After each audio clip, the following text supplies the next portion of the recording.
What if there was a way to tackle wealth inequality with just one really big idea? Well, today we're going to dive into a pretty radical proposal that tries to do exactly that. But as you'll see, it might only be half the story. Okay, it all boils down to this one number: 120,000 euros. Now, this isn't some lottery jackpot. It's an idea from the economist Thomas Piketty. He's talking about a universal inheritance, basically a starting fund for everyone, potentially paid for through something like a progressive wealth tax. Just think about that for a second. What if everyone got that amount of cash the day they turned 25?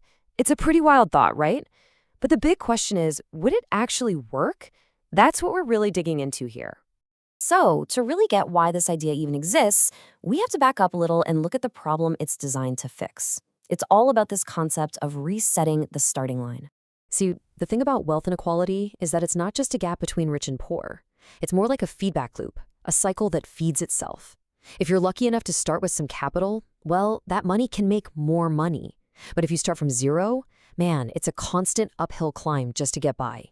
And that's why this is so important to understand. That $120,000, it's not supposed to be just a handout. No, it's designed to be a structural fix. It's a shot of capital meant to give everybody a genuinely fair shot, right as they're starting out as adults. I mean, it sounds great, right? A really compelling idea. But here's where things get a little tricky. What if just handing over a big chunk of money isn't actually the whole solution?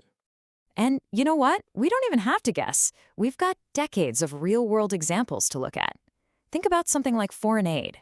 History shows that just pouring money into a situation without the right support systems, well, it often doesn't lead to the lasting change you'd hope for.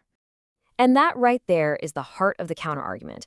Money creates an opportunity, for sure, but it's no guarantee of a good outcome. What really matters is whether you have the skills to manage that capital. Okay, so if the money by itself isn't enough, what's missing? What's that secret ingredient that could take this radical idea and actually make it work? Let's run a little thought experiment. Imagine two 25-year-olds. Both get that same check for $120,000. Why is it that one of them might use it to build a stable future, while the other, well, in a few years, they're right back where they started? It all comes down to something we call financial literacy. And look, that's not just about knowing the definition of a stock or a bond. It's way deeper. It's about the habits, the mindset, the stuff that guides your money decisions every single day. And here's a really powerful point from someone who's on the front lines, a teacher. You don't just suddenly learn about money when you're 24 and need a loan. Nope. We absorb our ideas about it our entire childhoods. It's like osmosis, just soaking it up from the environment at home. This really drives the point home. Think about what's being talked about at the dinner table. In some families, the conversation is about investing, taking calculated risks, planning for the long term, building something.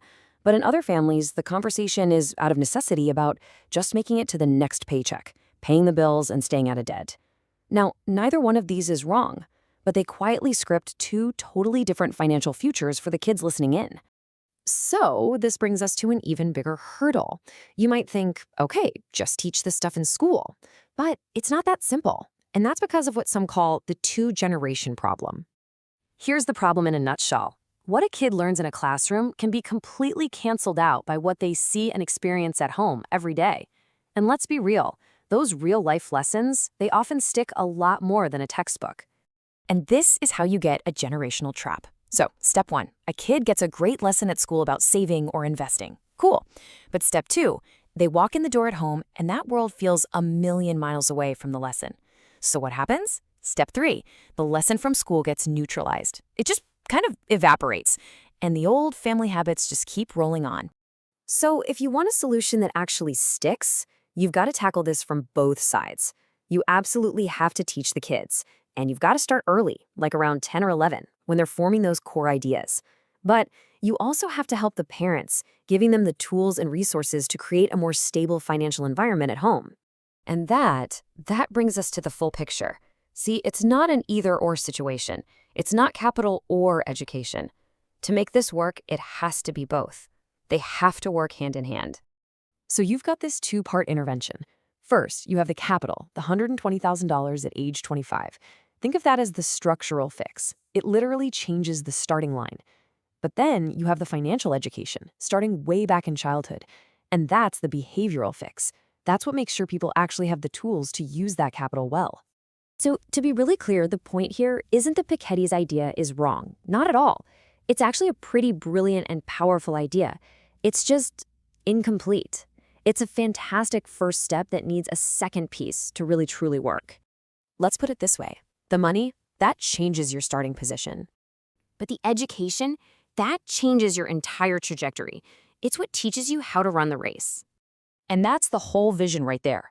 If we're serious about tackling this stuff, you need both. You need the capital redistribution to make the playing field fair, and you need that deep, long-term financial education passed down through generations to make sure the change actually lasts. I think it all boils down to this final thought. Giving everyone that capital, that's like handing them a key that opens a door.